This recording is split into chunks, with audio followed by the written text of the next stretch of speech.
welcome to the CollabCast again. Here with Micah Khan, who is raring to go.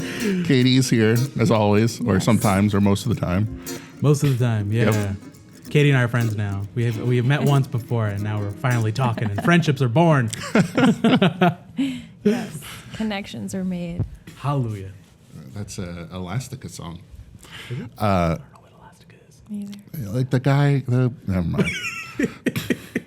It was a Budweiser commercial for a long time, but she dated she was married to Damon Albarn from Blur. I have no idea. And anyway, the connection is made. No? All right. So anyway, it's been... David King. You were one of my favorite guests from earlier this year. Thank the year you. is wrapping up. It's been a big, crazy year for film, and especially for you. Yeah. There are secret things that you absolutely cannot talk about. Cannot. And we're not going to talk about them. No. But We can excitedly giggle about it. But last time you were each here, was because you had a film premiere on the El Rey network. On television. Yep. Yes. And LTV, as they call it. for folks who don't know, your film work is just, most recent stuff is all about action. Yeah. It's very physical. The camera angles are pretty great. They just capture all the kinetic energy and whatnot. Thank you. Which obviously also radiates off of you most of the time. I try. I've been described as kinetic energy before. So last year, I believe this was before Game of Thrones ended. Yeah. It was before, or the final season.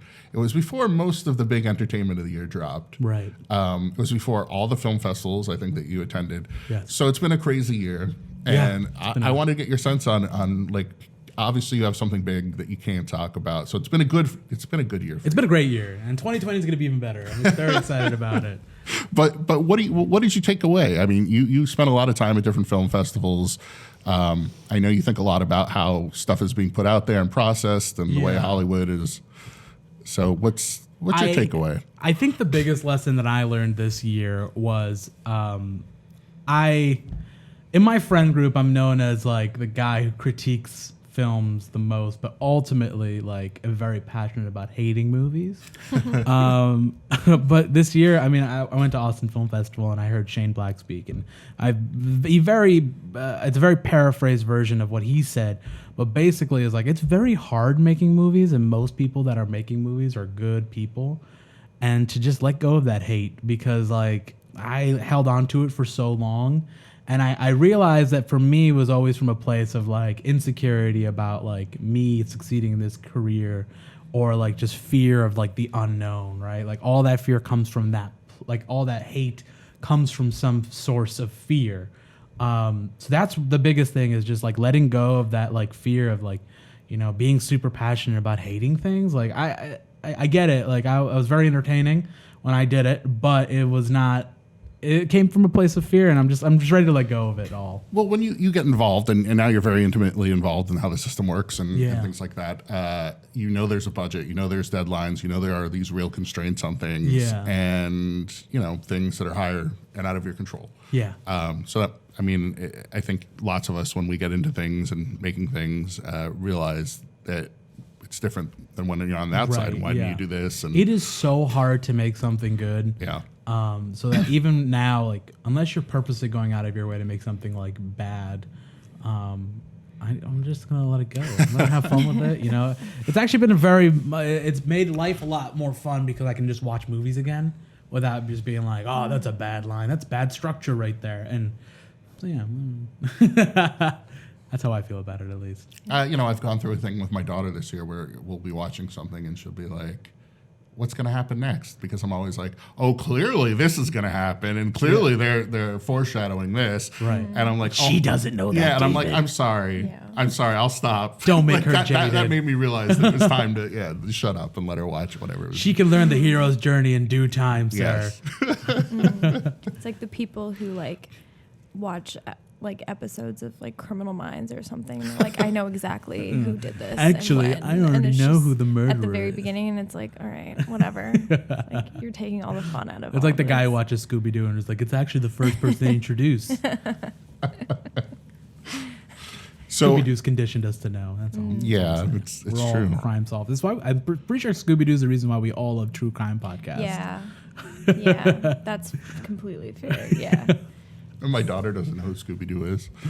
Yeah, it's like, it's not in We're this the old generation. people Past now. her, yeah. Well, no, it's been, like they been brought it redone, back. Yeah. redone. It's just, there isn't an iteration right now. Right. So it's understandable. Whatever. Yeah, there's no like good creepy shows for kids anymore. I was talking about this recently with Nadine, who writes like our dance columns, because she's been getting into Adventure Time with Nick from Chromoscope, and I was like, oh well, have you heard, like, she's like going back and watching like Powerpuff Girls, like they're getting into all these old Nickelodeon shows. I'm like, yeah, like we missed out, like we don't have those like creepy characters anymore where like Courage the Cowardly Dog would like deeply disturb you like to your core, and then you're like going on with your day, and then it was just like Courage was very disturbing. very intense. Oh my god, and I loved it. I couldn't get enough I of it. constantly quote Return the Slab. Like I like no, she's like, no, don't bring it up. She's actually emotionally scarred from it. And like Courage the Cowardly, and then most recently Cartoon Network made a show called Over the Garden Wall. Have you guys seen Over the I've Garden? heard of it, but I it's haven't one of my watched it. favorite shows of all time. It is. She's geeking out over there. Look how red she got. Like, because that's how good that show is. Like, that's passion right there. You can't buy that passion. We've got to get a Katie camera. You need a Katie cam. Not- You do need a Katie cam. You have to put the cam as a K, Yeah. just to be that annoying. You know. There is another Katie in the room, just to be clear. Yeah. Well, Yeah, it's not just me. Yeah. You know, there's a billion. Yes. Of us Oh out yeah. I there. guess people wouldn't know that. So sorry. Over the Garden Wall, though, if you Yeah. guys get a chance, it's like a super wonderful TV show. It's only 2 hours long. It's basically, they're like 11-minute episodes. They're 12-minute episodes. There's about 10 episodes. It will change you. That's all I'm Nice. saying. I'm not gonna hype it up too much, but Love that. it's beautiful. I wanted to talk about the Marriage Story and the. Oh I well. haven't seen Marriage Story Yeah, yet. well, it was all right. No, I mean, like, it would be all right if you hadn't Oh, seen okay. it. Yeah, I don't have any interest in that movie. Those movies make me uncomfortable. Right. I think that's mostly the point. Yeah. I didn't see it. I can't speak on it. But Noah Baumbach loves to be like, this is real life, and real life is a horror movie. And I'm like, Well, like, I like Squid and the Whale. Yeah. Because it spoke to my child in some ways and, like, my parents. And, I like and- Mistress America. I but- thought that was a really great movie. Lola Kirk is amazing in it, and I love Greta Gerwig. So Well, this one starts out more like Squid and the Whale. It has a more human feeling to it, where it's not like, I'm just going to tell you how awful everything is. Yeah. But the problem for me was that, like, he's a MacArthur Grant winning playwright in New York City, and she's a Hollywood actress who blah, blah, blah. And suddenly it becomes like, fun, relatable. yeah, Yeah. completely unrelatable. Exactly. So at first it's like the most basic, like, you know, like these two people with this very relatable relationship. And then it's suddenly like, no. We're this- actually Yeah. super successful. Yeah. Deal with it. And then I stopped. So, yeah. And I'm a big fan of Noah Baumbach. So that was Yeah, fun. I'm a fan too, you know, and I'm excited to see. I wasn't a very big fan of Lady Bird because I Yeah. liked. I really love liked that one movie. part of that movie, but then the rest of it fell into a very tropey like Yeah. high school movie. That's how I think. felt. But like the part that I loved was the mother-daughter relationship, because you don't see that often in movies.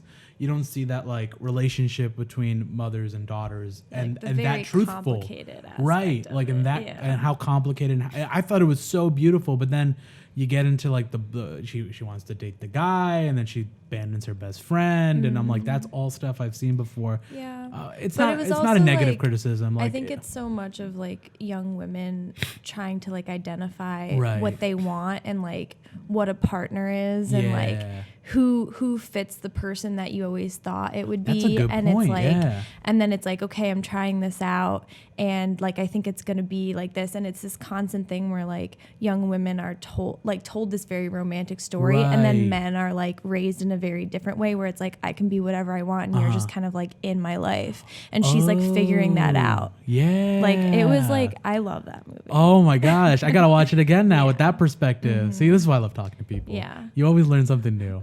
But like that's never. I never thought about it from that perspective of like she's seeing it as a narrative that she has to follow. Oh yeah. Oh damn, that It's changes very that much whole of, movie like, for me. She's decided she's gonna be this person, like I'm Lady Bird, and it's Yeah. like, and then she's trying to, yeah. Dude, this changed this whole movie for me. I'm excited to watch it again. Yeah. Wow. I never put those two. Definitely. Wow, I feel dumb right now, but it's great. This is what You learn conversations something are new on the for. collaborative podcast, guys. You do. That's gonna be our catchphrase, I love it.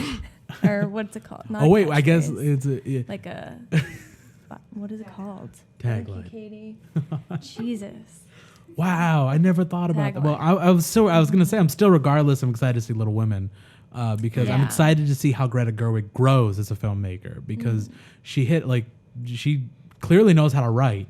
You know, Yeah. I'm excited to see whatever she does next. And what were we talking about? I'm sorry. Well, we were talking about like- Noah Baumbach. Noah but Baumbach. we can move on. They're married. That's why Yes, the they are. correlation is made. okay. But like, you know what? It's so funny to think back. That like, what was it? I don't know. 6 years ago, she was starring with Russell Brand in the Arthur remake. Oh yeah, I forgot We about go that. from like her going from mumblecore yeah. What a movies weird- to bad comedy to like, or I don't know, forgot about middling that movie comedy. in What a Yeah. weird time where like Russell Brand kind of dominated our lives. Yeah, You know like what Get I Him to the mean? Greek. Forgetting Sarah Marshall is like one of my Yeah. favorite. Yeah, I like movies. Get Him to the Greek. Yeah, Me too. Russell anyway. Brand. Yeah. And now Yeah. he's just the Messiah now. Yep, he's the Yeah. Messiah, full time podcast God, Messiah. He's just Jesus now. Like on Instagram. Good for him. So Instagram bizarre. Jesus. Yeah. Yeah. Russell Brand, Instagram Jesus. It's the Jesus. This is the Jesus of our time. Wow. Wow. Everything's connected, man. Yeah. Oh my god. So what you had that takeaway from Austin, Yeah. and I know you went to Adirondack Film I Festival. love Adirondack Film Festival. Yeah. So what was your experience like as a filmmaker? You guys were there, weren't you? Were you guys? We didn't in the end. No. There were certain things that The complications. I get Yes. it. Yeah. For me, Adirondack Film Festival, the reason why I love it is that it's about, like, yes, the town shows up. First of all, they're very excited to meet filmmakers and talk about movies, but also like they treat filmmakers like they're actually people. A lot of film festivals do not. They just like, all right, you're a number. You're a body. Thank you for your film. Now let us do our thing, and maybe you stand on the sideline. But like they treat filmmakers really well. They throw really great parties for filmmakers. They introduce people, and for me that's really important because when I go to a film festival, I want to talk to people. I don't care for the panelists. I don't care for who's gonna like the person who's like above my career. I want to talk to the people who are next to me. Like I want to help them. I want to like I enjoy talking to filmmakers. I love seeing people's passion when they talk, and I think that Adirondack brings the best out of people, especially with filmmakers. It makes them feel like they actually matter, and I think that's really important with filmmakers is to actually feel like people care. Because a lot of film festivals they're kind of a racket. I'm not gonna lie. Like there's only 2 film festivals I like right now: Austin Film Festival and Adirondack Film Festival, and I don't really care for any other ones. They've all been bad experiences to me, and submissions are open for Adirondack Film Festival. Plug. have you been meeting more folks since you've been getting more local filmmakers? Have you this year? Have you? Oh my gosh. Okay, so let's I'm gonna do a quick shout outs. Ready for this, guys? We're gonna do a female filmmaker Friday. Ready? It's Friday, right? Oh my god, it is. Oh my god. That was Female perfect. filmmaker Friday. First and foremost, I'd like to shout out Victoria Diana. I have the distinct pleasure of dating this woman, and also conflicts. the distinct pleasure of knowing that she's one of the best writers I've ever met. And she just wrote an amazing short film called The Mother's Love that we just took to the Northeast Filmmakers Lab in Albany, which was fantastic. The short film is a mix between Get Out and Rosemary's Baby. It is wonderfully written, and if you get a chance, follow her. Find out what she's doing with it. The people at Northeast Filmmakers Lab went crazy about it because it's really well written. I'm like super proud about it because I'm just like, yo, this is good. What is that process like now that she's there? At the lab? Yeah. The lab, so the Filmmakers Lab is what you do is you go up and you pitch your project in front of a group of mentors, and then you have one-on-one meetings with those mentors and you talk about it. There's producers there, there's writers, there's every facet of the industry is there basically, and it's a very good room. And again, it's a great gathering of filmmakers, right? Like you meet people that you absolutely like. I mean, I met so many filmmakers at the lab that I'm like, I want to work with you guys at some point. So the lab for her was to get somebody interested in making the short film, and I think that we've got that now. We're going to film it here in Schenectady, which I'm really excited about. And it's really killer. Honestly, it's a killer short film, and I'm sure we're going to get some name actor in it, which is going to be very cool. We have not gotten a yes yet, but it's going to happen because it's great.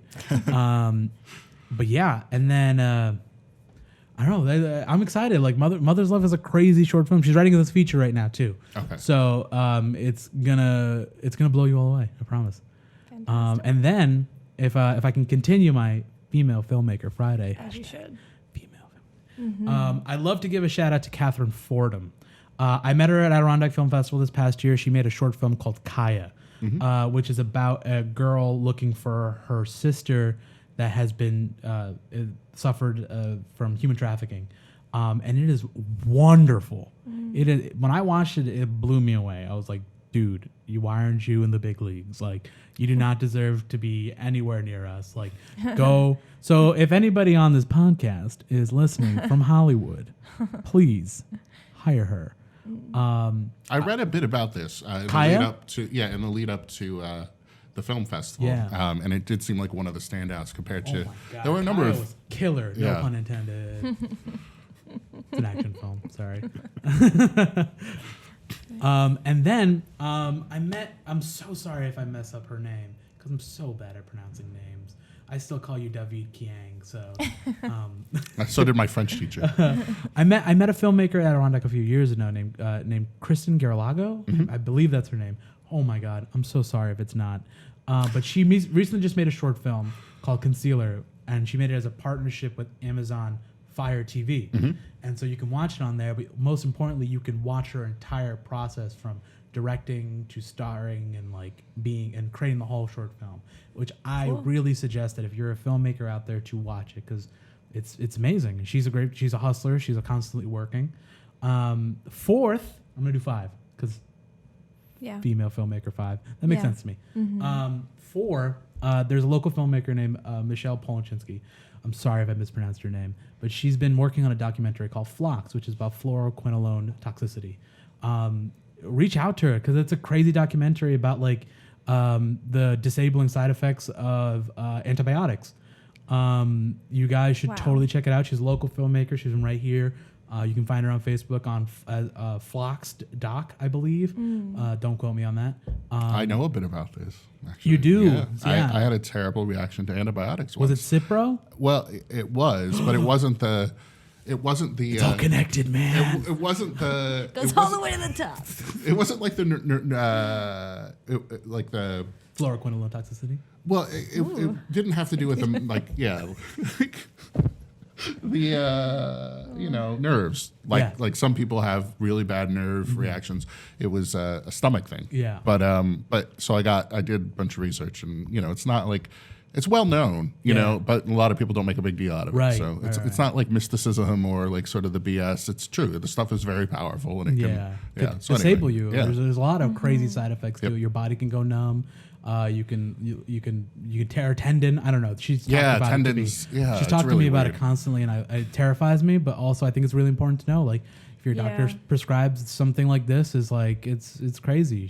She'll talk to you for days about it, and please at some point invite her on the podcast because she's a brilliant person.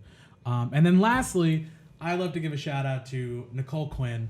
I don't know what Nicole's working on right now because I met her at the Film Albany event, and she was on the panel with me, but she's just a bundle of joy. And I just wanted to give her a shout out because I miss her and she's dope. And I don't know what she's working on, but she has a book. Plug. Ba-bam. It's a Nightmare by Nicole Quinn. Check it out. I really like that cover. I know. You like Nicole too. Should get her on the podcast. It's a screen grab. Yeah. On the note of female filmmakers, let's talk about Hustlers real quick. Because I Hustlers was haven't my seen favorite movie this year, even though people have disagreed with me. But I will disagree with them because that movie is fantastic and is super well directed. Who was the director? I'm gonna mispronounce her name, but I know it's Lauren Scaffaria. Oh my god, I'm the worst.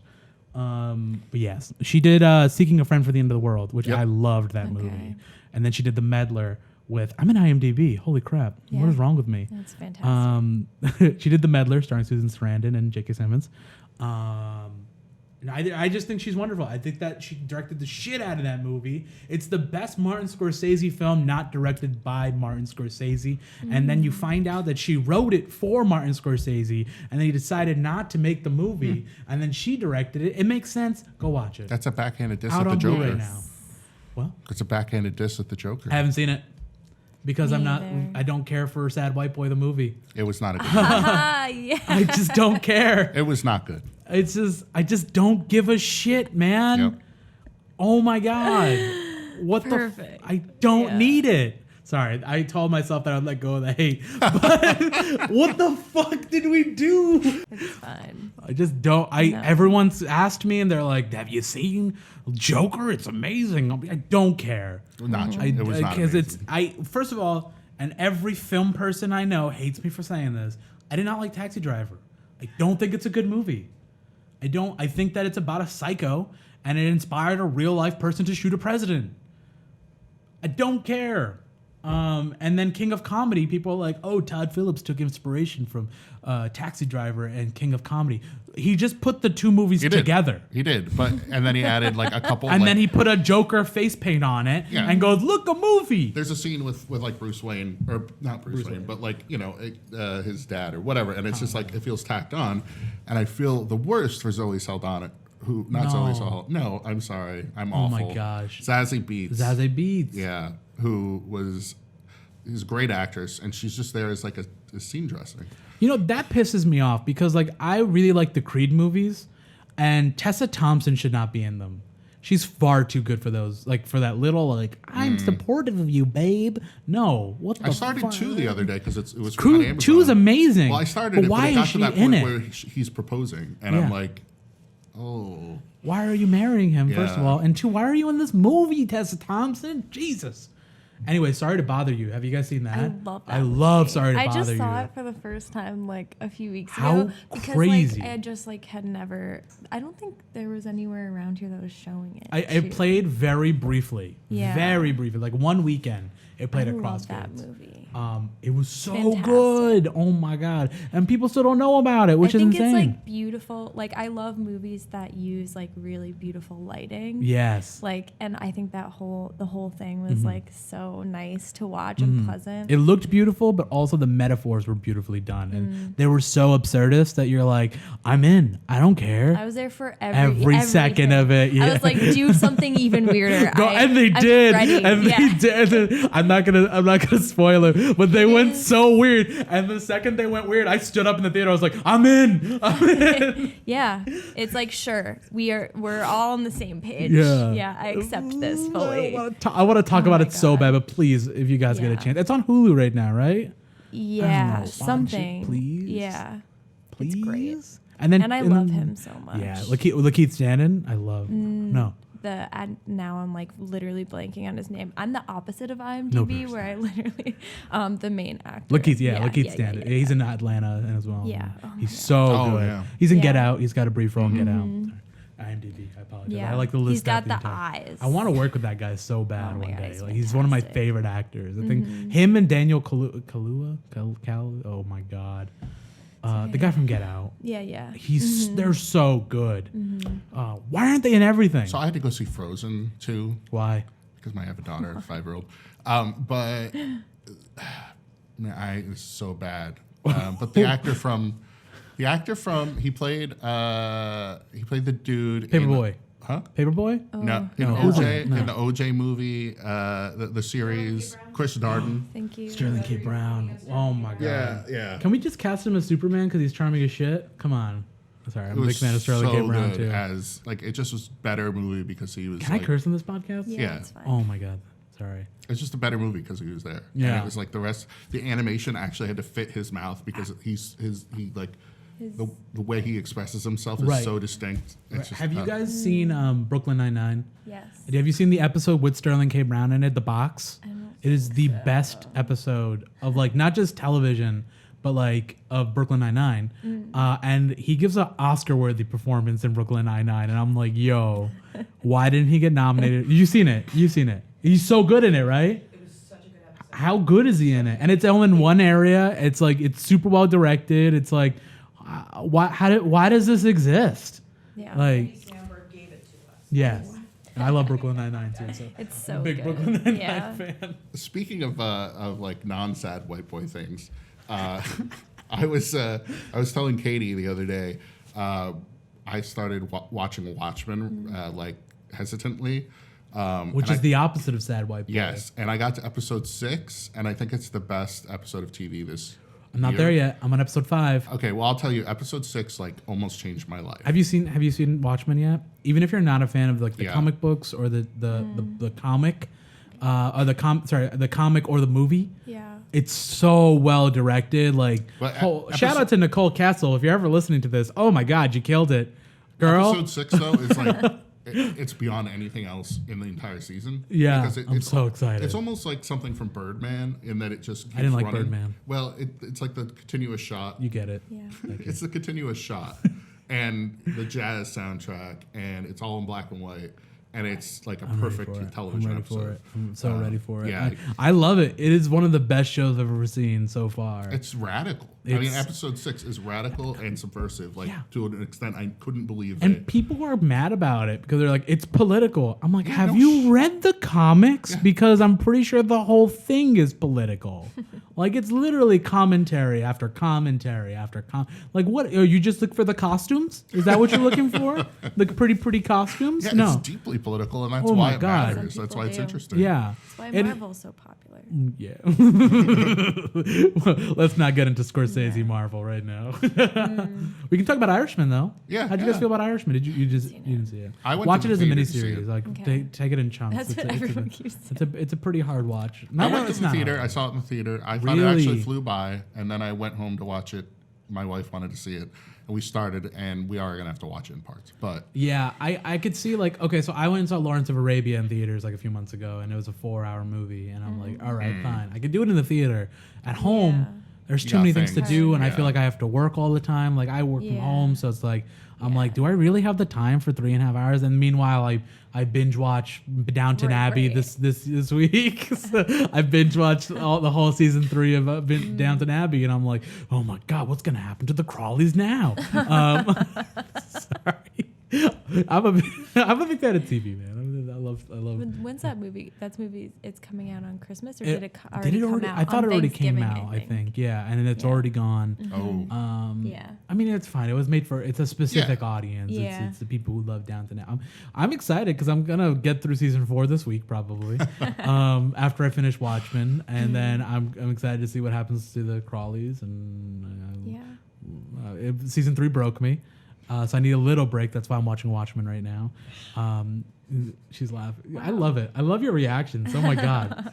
Why aren't you on this show? Just I stay know, in the it's a great background. question. Yeah. Sorry. I just love how you're like, oh, We'll just- season 3 broke me because I know what happened. Yeah, you know, you get it. You get it. Why is that rated? Season 3 Watch broke me Watchmen? so hard. Yeah. It hurt me. so what was your take on Irishman? Irishman, I thought the first hour is dreadfully slow. And then when Hoffa comes in, it flies by. That's my only opinion, other than I thought De Niro was terrible in it. I think De Niro... the problem with de-aging, right? Like, de-aging is the stupidest thing to me. Because oh, right. the I heard that they did I that. hate it. So I hadn't dumb. know. People pointed out that they gave him blue eyes. Through, like, They did. And I didn't They made even him notice. Irish. Yeah, I should have. Right. No, but like I should have picked up Right. on that. Oh my God. As someone with blue eyes, how do you feel with I, that? you know, I don't appreciate when people taking advantage of like that. This is a crime against blue-eyed people, and I will not stand That's for so it. ridiculous. I just okay. It's wild. You've seen it. This is a spoiler. Anybody watching? It's Close fine. close I your get ears. it. Close your Yeah. eyes. when he finds out that the guy in the store hit his daughter, right? And he goes over and beats the crap out of him. He's moving around like an 80-year-old man. Oh, absolutely. You want me to believe that really does that stick guy? out. That he guy can't move his arms and his feet and the at whole the same thing, time. like he shakes like an old man. Like what? Wild. This is dumb. Like That did stand out. Yeah. I would say like the thing is like my girlfriend and I both watched it and like together, and the biggest criticism we had was that De Niro kept taking us out of the movie because he didn't feel like a young person. He didn't have that energy. Whereas Joe Pesci killed it. That man. Oh, first of all, Joe Pesci. Let's just talk about Joe Pesci for just one hot second. Wow. That's all I want to say. Joe Pesci in that movie, he brought it. And if you listen to behind the scenes on it, he's like, yeah, I made every scene with different energy of different ages, and like he really took it seriously. Don't know why De Niro didn't. I don't get it. Well, I don't know that De Niro has ever like. I don't think De Niro's ever tried. I think he just acts. He's like Samuel L. Jackson, right? He's got very limited range, but like they can do it. One of the things they talk up about this movie is that, and I read this interview with De Niro and Pacino. Yeah. But it's him in real life. Yeah. This guy who doesn't want to say much, who doesn't know how to express himself. The whole Pacino interview was Pacino De Niro interview was Pacino making sure that he didn't have to say anything, right? Because De Niro didn't want to say anything. Well, it was just really weird. But that's the character. But like even the scene when he's in like the meat packing place in his hand, like he's like opening letters, and I'm like, he's opening like an old man does. You want me to believe you're 30, 40? I don't believe it. Why did they? I don't think for the whole movie. But if you really think about it, because it flashes back and That's forth. right. so weird. Think about this for just a second. De Niro's whole career was made by Godfather Part 2, where he played a younger Marlon Brando, right? Like if they had like, as I'm assuming, like imagine Godfather Part 2 came out now and they just de-aged Marlon Brando.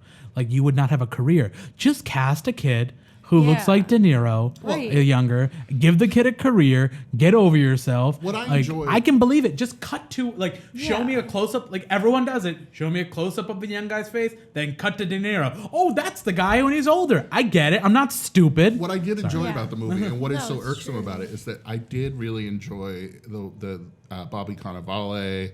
I can't remember the guy's name, but he was another guy from Boardwalk Empire who played Capone, who plays the Provenzano in it. Probably, yeah. And they're these young actors who fit Tony Pro. Yeah, who fit that sort of role. And I'm like, they would be great in a Scorsese flick. I mean, that was a Scorsese produced show, but so it was good to see them used. Right. But it's also like they could have just played the main character. Right. It's like give someone a chance. Yeah, 100%. They could have played the main characters. It's just like it's just dumb. It's dumb on dumb is what it comes down to. Like it's I didn't like the de-aging. I just don't care for it. I think it's the dumbest thing you could possibly so do. Like just distracting. cast like so the actual opposite of that came out this year. Did you guys see Dr. Sleep?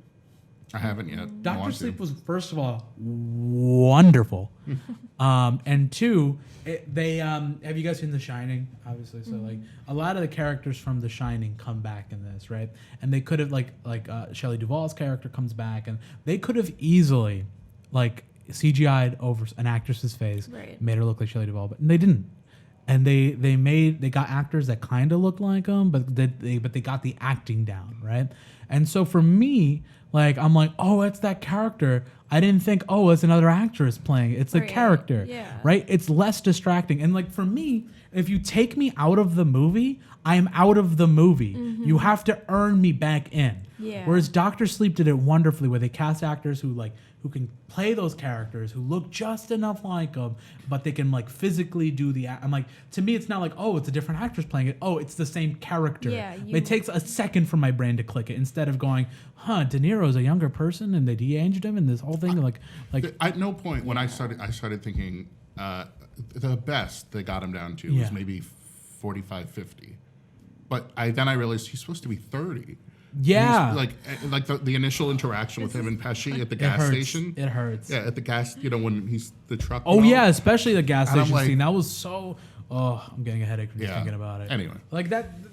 Again, like Dr. Sleep did it wonderfully. I think that they it's the thing is like it's why like time is a currency, right? Like Will Smith said this is like, Yep.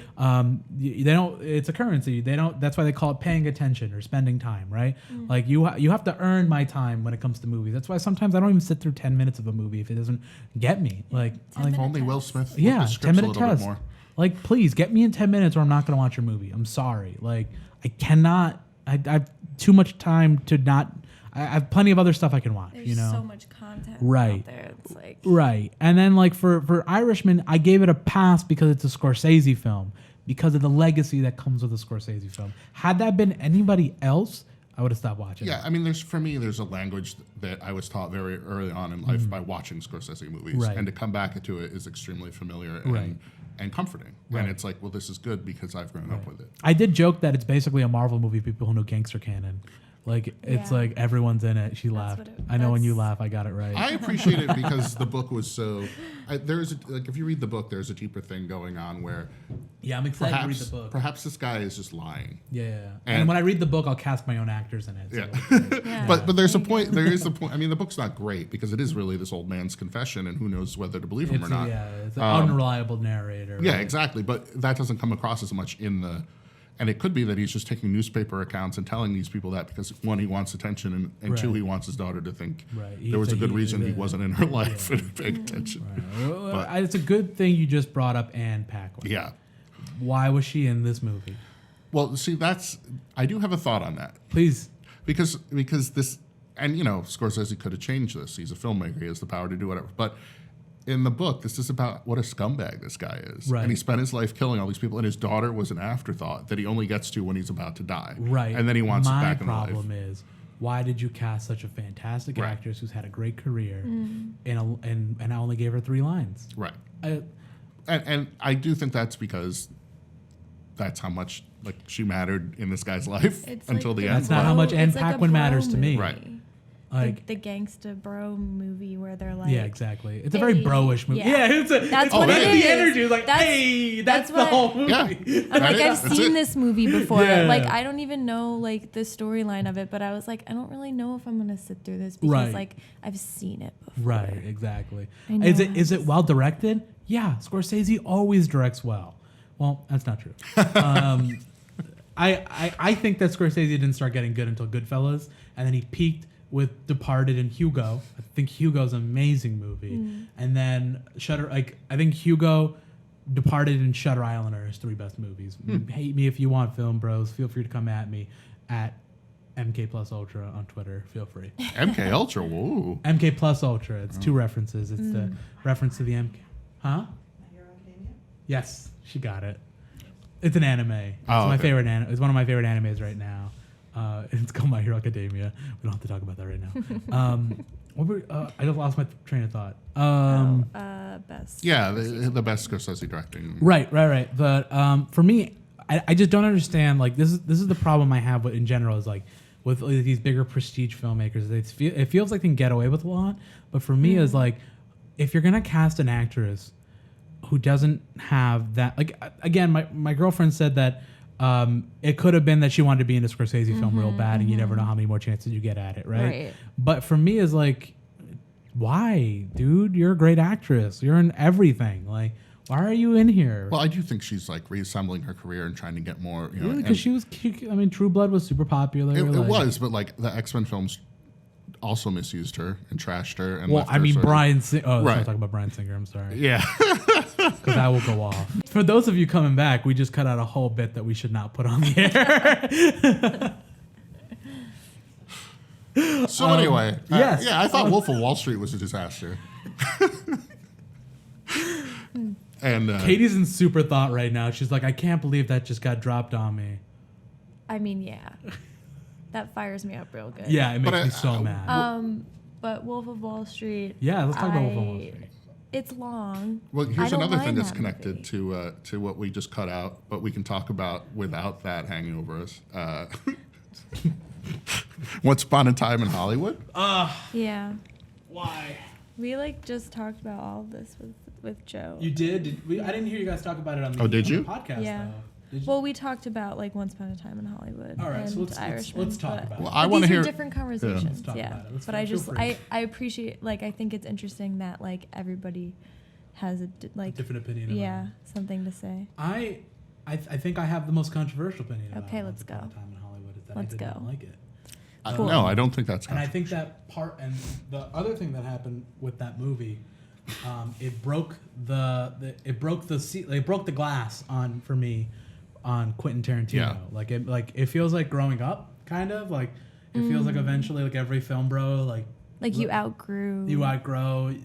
Quentin Tarantino, and that movie did it for me because I realized he's not a very good person. And that like you make excuses for a long time, and that was the movie that I was like, what? Well, here's a film that actually, despite perhaps if you don't know your history, it's about a director who was abusive and a accused of- and a pedophile. Oh, right? Raped yeah. a child Yep. and got away with Dude. it. And Fled the country, Tarantino's- guys. yeah, Roman Tarantino- Polanski, yep. and then Tarantino the whole time was like, He's "He's a not even genius. there. He's a genius." Yeah. And, and then his fantasy is that old Hollywood somehow steps in and beats the hippies, and that's why Right. it's alternative history. It is definitely that alternative history part I didn't care for. Because I just don't care about old Hollywood. Maybe he does. I don't get it. Well, that's it's fine. I think the movies are great. How would he have a career if that hadn't happened? Right.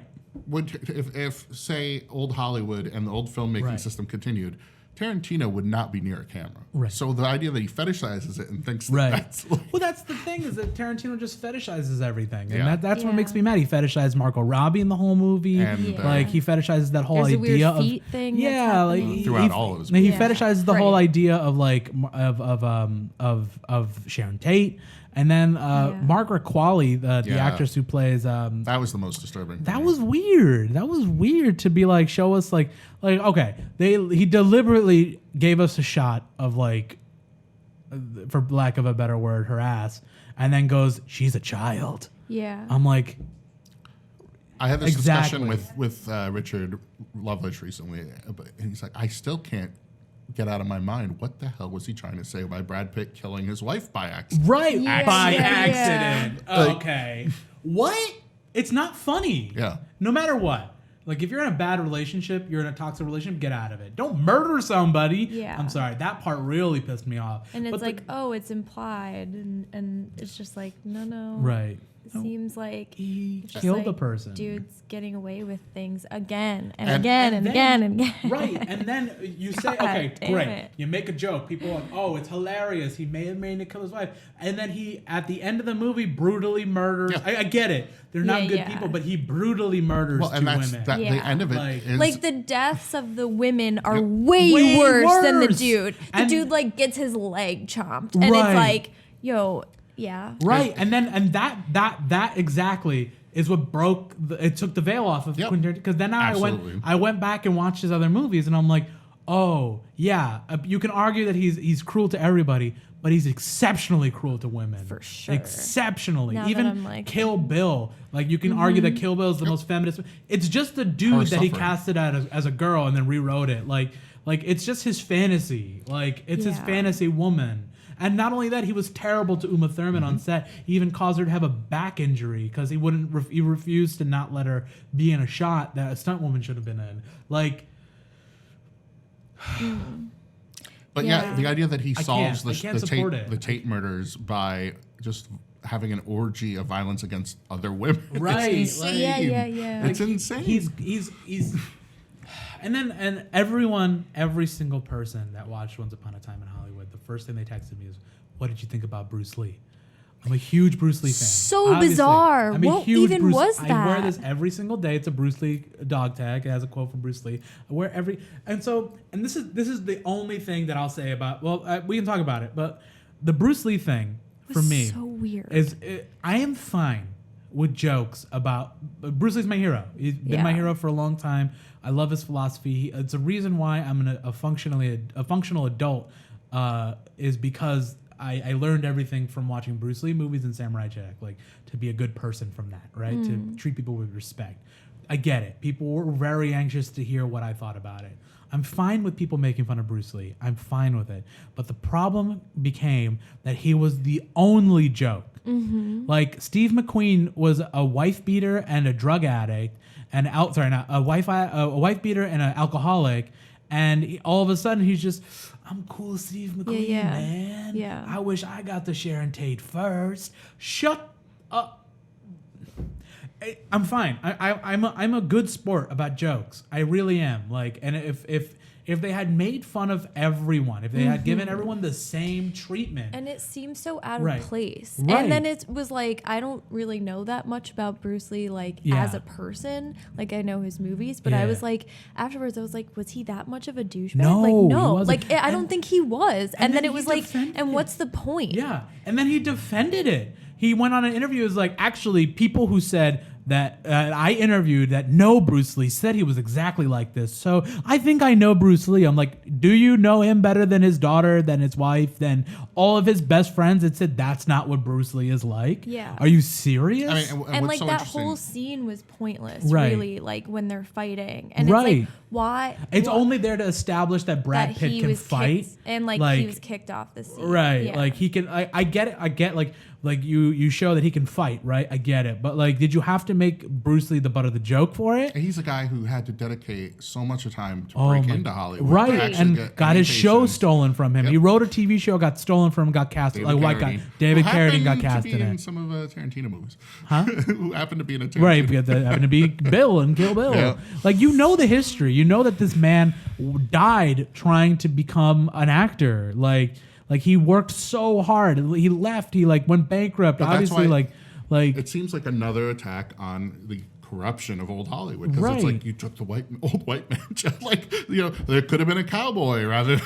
I mean, that's just Right. like the whole thing. It's like it's these old. Like, if washed you're up so obsessed with actors. old Hollywood, Yeah. then you know what happened to Bruce Lee. You know what he dealt with. You know that everyone in Hollywood was against him, and they're like a Chinese person in Hollywood? No way. And then he had to leave to China to become a star, and then Enter the Dragon was a fight to get made. He wrote it. He had starred in it. He fought every second he could, and then he died in the middle of Game of Death, and literally died. And then they just cast another Chinese guy, and they're like, we're gonna finish the movie. What? Like, this is what he went through. His life was not easy, and he died super young. Like and then you're gonna do that? Yeah. yeah. Like, again, I can justify it if they had made every single person Like, based kind on of a a real character right? Like Roman like- Polanski can be like a goof, like whatever.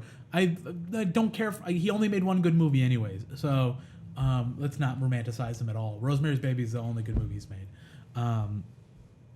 Yeah.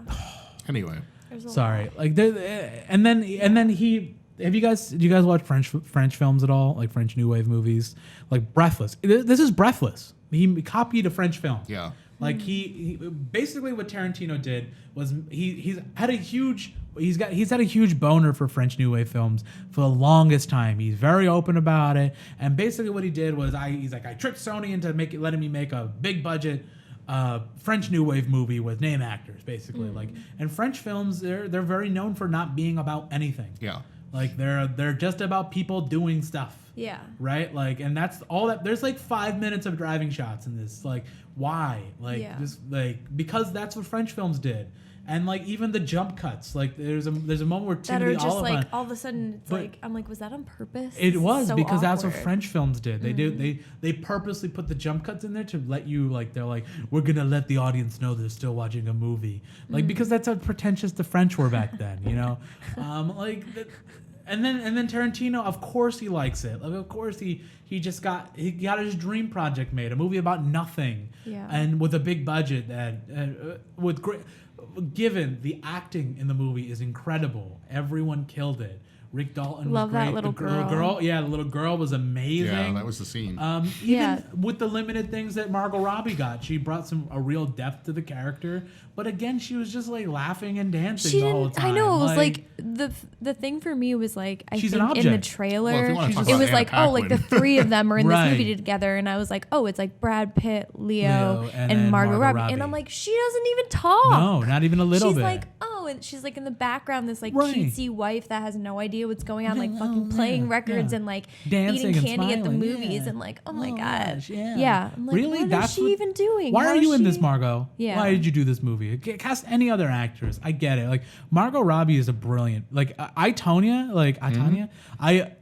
That mirror scene when she's putting on makeup haunts me. Like she's so good in that. She gets it. Yeah, I it's saw it. so It's good. And then she's okay. So she produced a TV show this year called Dollface. Have you guys seen Dollface? Dollface is wonderful. We're friends. Dollface is wonderful. She produced it, and then she plays like a weird little side character in it. Yeah. And even that small role, she killed it. Like this woman's a great actress. So why are we just like putting her on a pedestal, letting her just like and dancing everywhere? Like fucking use her. She's a great actress. Like, I don't know. Like these are all the things. Again, that's like what I said is like when you take me out of a movie, you take me out. Right. And if you take me out, I'm gonna start like analyzing it. You know, I'm gonna start figuring out what I don't like about the movie, and that's what it did. That movie constantly took me out of the movie. It's like.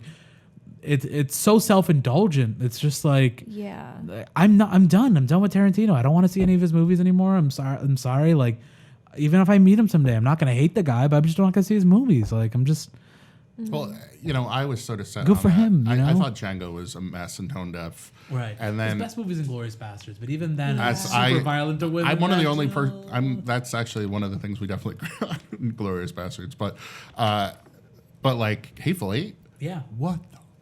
Right, and when I rewatched that, I was like, "What?" Like, they are super bad. To like, I get it. Daisy's that's the thing is like he gets you to justify it, right? He gets you to go, "No, but she's bad." Like, then that's in itself a very toxic thing to do. Is like no, like he tries to convince you that these people are bad, so he can do anything they want to them. Like, in itself, I don't know if it's gaslighting or I don't know what it is, but it's something, right? It's programming people to go to blame, like if like you do something wrong, and then like it's programming people to go, well, she's wrong, so I can do whatever I want to them. It's like it's like I don't know. That's I think movies are important. I think movies are lessons for people. It definitely was for me. You know, they were you learn a lot, especially at a young age, from movies and the content you watch, right? And that dramatically changes. Like look at what the 90s did to women. Right, in the 80s and 90s, women did not talk to each other in films, and look what it did to friendships. Like in the 90s and in the early 2000s, like women thought that they had to compete with each other. They thought they had to fight with each other. Like, and then now look at the narratives that came out in 2010, like 2007 to 2015, like Bridesmaids and all those movies. And look how it's like those movies. You might not think about it, but they've literally changed the narrative on female friendships. Right, like people are a lot more open about being friends with each other. Like. You can say what you want about movies, but these movies do make a significant impact on the way we treat people. You know, like Dollface. I love Dollface because it's about female friendship. It's about relationships and that, but it's about people like realizing that they can make mistakes and still be friends. You know, like that's important to me. Like that's what I try to do with a lot of my movies too, is just try to make real characters, even if they're action movies. Like I don't want people to be caricatures or like or props for what I think. I just want them to be real. Like I don't want ideas. Like I think movies should have ideas, but they shouldn't tell you the answer. Like they should pose questions, but they should never give you answers. They should let you come up with the answers.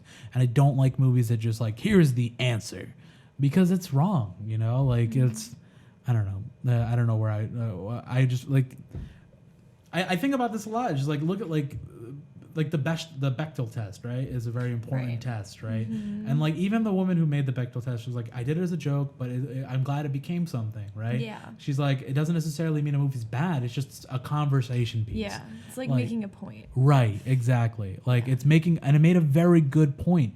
And she did like when she like that to me is important. Like she's on interviews and was like, it's not like a test for if a movie's good or not. Like her favorite movie is Stripes.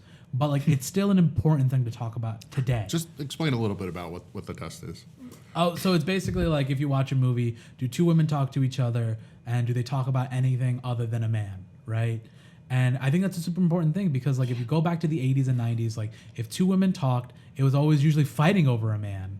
Like, or they're like, oh, let's talk about this. Like Or that. like shaming each other about their Right. decisions about men. Like, Right. It was always And think about that when you're a like young sitcom television. Yeah, exactly. When Like, you're a really kid and you watch that informs you Yeah. on how to talk to people and how to react when women want to be your friends. And a lot of those movies, they're written and directed by men, and most of the time the women want to be best friends with the men. Like this does shift brain chemistry. This does shift perspective and narrative. Narratives are important. Narratives are like how like the world operates. Really, like, we're a storytelling community of Yeah. beings, right? Like we came up with after fire. We came up with stories, and we came up with stories about the fire, right?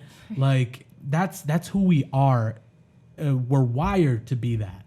You know, so like when we hear societal stories and narratives, I think that they need to change. You know, I think the Me Too movement did something really great, and I think that this is the best thing to come out of that movement is it got people to question: are we doing the right thing? Like it's not just like I understand a lot of people. There were a lot of victims in it, but like it started a real conversation with people. And you know, there's gonna be people who do it for the wrong reasons. Like there's already people in the industry who are like, it's female led and this. I'm like, it's a marketing point now. Right, yeah. But it shouldn't be. It should just be people being people. Like No, that. I think it's about teaching empathy for people who have grown up in being told that it's all about you and winning and Right. and getting what you can and Right. hoarding Which is why wealth I and loved wins. Hustlers. Yeah. And people did not go see that movie, and it's like they're not perfect people. And I love it when movies don't have perfect characters because I can relate to imperfect characters more than I can relate to heroes. You know, like that's probably what Scorsese means when he's like, I don't like Marvel movies. They're too perfect most of the time. Like like Iron Man was great because he was a horrible human being that had a transformation. But the problem right now, and this is just my personal opinion, is that we're still in Hollywood. There's still this idea that like they don't know what to do with women is what it comes down to. They don't because it's either they are perfect people or they're still love objects that are like The problem I have right now is that it's still that men are running the industry, right? Yeah. And I said this when I was in the film Albany. Were you there when I went on this huge rant about women in the industry and how we are terrible to them? It's hard for a person of color to make it in this industry, right? It's very hard. It's twice as hard or 3 times as hard for a woman to make it in this industry, and 10 times as hard if you're a woman of color. It's fucking hard in this industry for women, and we are fucking terrible to them in general. Like, for example, in this area alone, I said this at the Film Albany event, like, my girlfriend Victoria has worked on tons of film sets with people. People still call her Veronica. They don't even bother to learn her name. Like, and this is the other thing with narrative filmmaking in not just in this area, but in general in Hollywood, is that when I'm on set, if I'm making a movie, right, and I don't know the answer, I ask. I'm like, hey, I don't know what to do here. I'm insecure about this. Can you give me some opinions? My DP will be like, yeah, I got tons of ideas. Like, or my editor, or even a PA will come up and be like, I got tons of ideas for you. But if a female filmmaker did the same thing, they're gonna be like, she doesn't know what the fuck she's doing. She doesn't. And the worst part is the more we do that, the more we go, hey girl, in the film industry, you don't know what the fuck you're doing. They're gonna start building up this shield. And they're going to think that they can't talk to people. And then what happens? You're a bitch. That's the fucking narrative in Hollywood right now, which is insane. Like, my girlfriend just made her first short film, and she goes, that was really easy. Like, is this what it's like? I'm like, no, it's not. I just assembled a crew of people that I knew would support you. And that's the biggest thing, is like, I knew that these people, if you don't have the answer, they're going to help you rather than go, I don't know, it's your film. Yeah. And that's the thing. It's the difference, is like, men are treated very differently in the film industry. Women are not given the space to fail, to make mistakes. And if they do make a mistake, they're not talked about again. Yeah, it's like completely tarnished. Right. Look at the woman who made American Psycho, one of the best movies of all time. What has she made afterwards? Betty Page, right? Yeah. And okay, yeah, you got bomb. one. No, I know. That's it. Yeah. American Psycho is an amazing movie. It's one of my favorite movies. And then nobody talks about her anymore because she made a movie that criticized Men. Like, this is insane to me that we're still doing this. Sorry. So, like, anytime people put a mic in front of me, this is the biggest issue I have with this industry. Well, it's funny because if you go back to, obviously not probably what Scorsese thinks is wrong with Marvel movies, but they're making a big deal because finally they've gotten 2 female, movies made, superhero movies, Captain Marvel. Which they're... And, yeah. But Captain Marvel... Let's talk about Captain Marvel for a second. Because everyone keeps saying that it's a really great movie, and I disagree, and it's not for the reason that people think. It's because she's perfect. She's got no depth you have nothing to her. You have nothing to worry about or root for. Which is why I love the movie Hustlers, because none of them are perfect. They're all just people trying. Yeah. And that's what I respect. And like, if you had given Captain Marvel the same treatment you gave Iron Man, you would have made her a real hero. Show her struggling. Show her trying to be a hero. But even Superman has this problem. I'm so sorry. Yeah, absolutely. And you guys can feel free to chime in. I'll shut up. But like, even Superman has this problem, right? People are like, oh, I don't know what... Like, people have trouble writing Superman movies because they're like, he's invincible, right? It's very simple. Superman's flaw is that he can't save everyone. Yep. That's his... He 24/7. This guy hears, help me, help me, help me, and he can't save everyone. That's the conflict. And he wants to be a real person. That's a human thing. All-Star Superman, the comic book, hit this so perfectly. We peaked with that comic book. It's a perfect Superman story. And we love it because he's not perfect. And he knows he's not perfect, and he accepts it. Yeah. Like, and that's what I think these female superhero movies are missing. Like Diana and Wonder Woman, absolutely perfect the whole time. What? And it's not even her movie. Like, it's first of all written by a dude. Nobody talks about that. Yeah, Patty Jenkins directed it, but like, it's not her movie. She's not driving the story. Yeah. It's Chris Pine's character that's driving the entire movie. It's Chris Pine the movie. It's like teaching her things. Right. Yeah. Why can't she? She's a fucking god. She knows everything about the world. She speaks all these languages, and she also doesn't know about sex. What the fuck? Like, Yeah. Like she's there's so many conflicts I have with that movie because it's a movie you wanted me to believe that she knew nothing about the world. Like, she doesn't know who Germany is, but she can speak German. Like, you have to know context about the country. So I have tons of critiques about Wonder Woman, but I wish I didn't. I don't want to critique movies like this because I wanted Wonder Woman to be an amazing movie because I love the comic book. And I think that she's super well written. And like, one of the reasons why she falls in love with Steve, Chris Pine's character, is because she realizes that men aren't dicks. Like, she's like, oh, men can be heroes. Like, the whole conflict is that she's like, I'm an Amazonian. We're the best warriors. We're the greatest heroes. And then she meets Chris Pine, and this human being is like sacrificing his life for people. And she goes, maybe they're not bad. And that's like, that's her. Like, she's like, that's why she falls. Not because it's the first dick she saw. Yeah. Like, that's like the only reason she falls in love with him is like, oh, I saw him naked.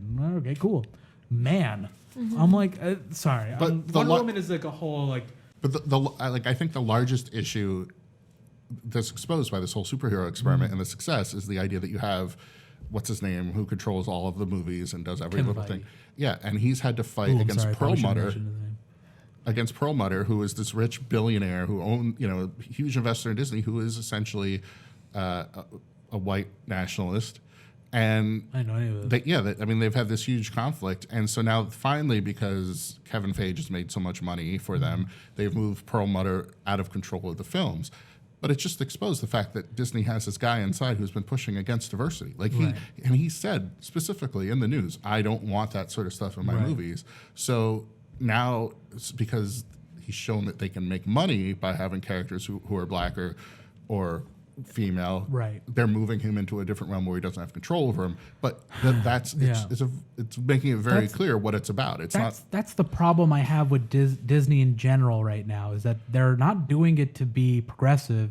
They're doing it to get your money. To sell action figures. And that's the difference, though, between Scorsese, who, yes, it's like a nerdy recounting of all these famous mob figures, but he's not selling action figures, and he's not selling video games, and he's not selling, and every choice he makes about them isn't overseen by marketing, and that's the difference. Is there's so much invested in everything that these superheroes do because Disney stands to lose or gain a lot of money depending on each little decision, and I that's why I want to like Marvel movies. I don't want to be the stick in the mud. Like, I don't want to be that Yeah. guy. But I can't get behind things that sell me a narrative. Just show me a good narrative. Like, I don't want to be told that something's feminist. Show me that it is. Show me that you care. Don't sell me that you care. Like, then that's the biggest conflict that I've had, is that these companies, they sell these things as ideas, right? So if you sell a movie as a feminist idea, all of a sudden, if you're against it, you're not anti-feminist, right? And that's what they're banking on. These marketing people are smart. They know that if you fight an idea, you're gonna get backlash, right? And even like this might be conspiracy theory-esque, but that's what I believe. I think these marketing people are super I think smart. that's super fair. Like, and and then movies like Hustlers, which I thought was one of the best movies I saw this year, with imperfect characters just trying as hard as they can to live, went under the radar. And then got snubbed at the Golden Globes. Probably gonna get snubbed at the Oscars too. Let's be honest here. And I thought it was one of the best movies I saw this year. Did you see? What was it last night? I think I saw that the director of the sort of, God, I can't even remember the name of the movie. Describe it. Well, it's the remake of like Bonnie and Clyde, but Queen and Slim. Queen and Slim. Yeah, said that that Golden Globes voters wouldn't even watch the movie Why? because they didn't like the anti-cop.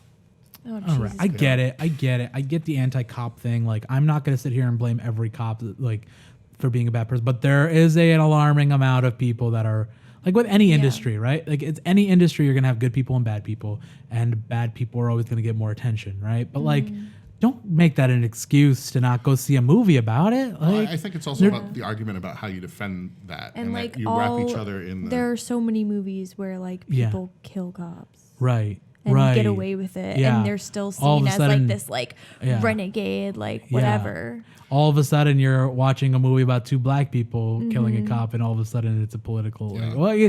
It's a political movie. I get it. It's but don't pretend like that's like. Like this is the first time you're seeing. Right. Like it's we not. just had To Hell or High Water come out. To Hell. Do you guys remember that? Because every white boy I know loves that movie. No. It's the worst movie. I'm sorry. I really wish I could let this go, but this movie's not good. And they straight up kill a Native American cop in it, but you didn't hear anything about that. What? Don't pretend like this is a narrative that you're not averse to. Like, Right. go see the movie if you want to go see a Well, fucking if Bruce movie, Willis and is then killing cops to break out of prison, or if, Right. whatever it is, that's a narrative. That, right. But this is the problem. Is like this is the problem with this industry. Is as soon as a colored person gets behind something or a woman gets behind something, it's now a political move, right? Like, it's like when I get like when I make movies in the future, right? Like, they're not gonna say Micah Khan, the American filmmaker. They're gonna say Micah Khan, the Pakistani director. Like, that's the thing. Is like, I don't want to be I'm American, 100%, born and raised in Brooklyn. There's no getting, like, I'm not gonna go to Pakistan. Sorry, like, I'm not Pakistani. I'm American. Like, but like, that's the box people want to put you in because they want you to serve their narrative. Yeah. Well, they want to serve you. They want you to serve a purpose. Right. They're like checking it, off yeah. something Right, on the list. exactly. They're like, got that one. Right.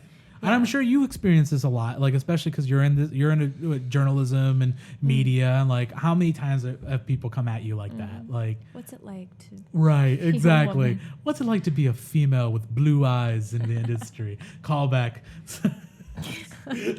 Well, we should wrap it up because We we're shouldn't. going to run We out should of keep going. memory. But you have big stuff coming next year, Yeah. so I'm I'd excited. hope you come back to talk to us about it. I would love to. And, If you don't mind, Yeah. there's a couple things I'd like to mention. If there's any filmmakers watching, if you guys are looking for any advice, there's a great podcast out there called Soundstage Access that a buddy of mine, Brando, puts together, where he interviews not just directors and writers, but production designers, makeup artists, everyone in the film industry. And he gives you a very in-depth look at what people do and how they do their jobs. And then there's two Twitter accounts you should follow if you want to be a writer or a director. C. Robert Cargill, the writer of Sinister and Doctor Strange, has great advice on writing on his Twitter page, and so does Chris McQuarrie on filmmaking. Chris McQuarrie is the director of Mission Impossible Fallout. And then lastly, if you're looking to get into producing, Producer's Guide with Todd Garner is a great podcast for people who want to learn what producers actually do. So there you go. There's advice for your audience. Thank you. Fantastic. And thank you so much for inviting me. I had a really great time, and I wish can we do this again soon? This was fun. I'd like to just have you on after you watch the next episode of Watchmen. So. Oh my god, we should do a Watchmen wrap up. Talk about Watchmen, and then you got to watch Irishman and tell me what you think of it. Yeah, I guess Yeah, so. yeah. Now It's that- only 3.5 hours. It's only 3.5 hours of your life you're never gonna get back. We'll do it. And then we should all go see Little Women when it comes out. Yeah. Yeah, absolutely. Little Women, directed by Greta Gerwig. Let's go see it. Great. Thanks, guys. I appreciate it. Bye, everybody.